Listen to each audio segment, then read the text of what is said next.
Pangatlong piston na ito mga boss. Ito ay JBT. Ayan, kagagawa ko lang. JBT itong piston na ilalagay ko ngayon. Pangatlo na to mga boss. Brand new to. Kinuha ko doon sa bago naming 59 na black na JBT. Eto. Kagagawa lang ulit nito kahapon mga boss.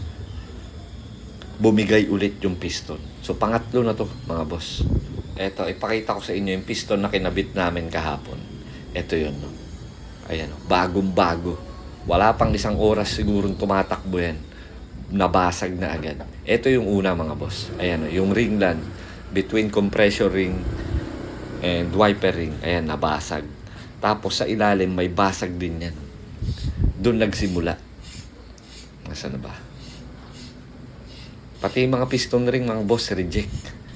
Basag yan sa ilalim. Parehas na parehas yung pagkakabasag dito sa bagong piston na kinabit namin kahapon. Eto, ayan. Basag mga boss. Kaya nagsuka ng langis yung kanyang motor. Sinuka sa airbox kasi nag-blow by yung makina. Bago lang to mga boss kahapon. Hindi ko alam kung bakit nangyayari ito. No?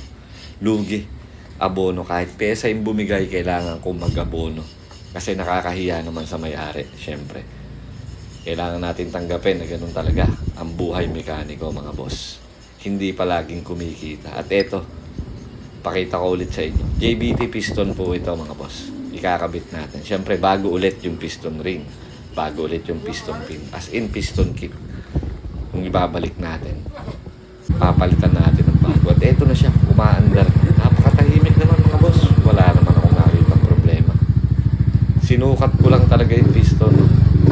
Yung ibang brand medyo manipis yung mga ringland compared dito sa JBT na ang ganda-ganda. So, malaman kung bibigay pa ulit kung ano magiging problema. At ito pa, yung mga motor na nagpagawa sa atin ngayong maghapon. Medyo natambakan tayo nung umaga pero nung hapon, papuntang gabi, wala naman na halos. No? Paisa-isa na lang, pasundot-sundot na lang, kumbaga. Yung iba, mga nagpapa-maintenance, may nagpapa-throttle body cleaning, CVT cleaning, ganun. Mga basic lang para maiwasan lang yung problema sa kanilang mga daily ride or sa trabaho. At ayan ako, na extra pa sa picture. Ganap na naman. So, yun lang mga boss. Ganun talaga. Pag mekaniko, hindi laging kita. Minsan mag-aabono ka kahit pesa yung bumigay na alam mo naman sa sarili mong wala kang kasalanan. So, tanggapin natin yung realidad at syempre sayang yung binayad ng customer. So yun lang, ride safe po and God bless mga boss. Bukas po ulit, 9 a.m. to 6 p.m.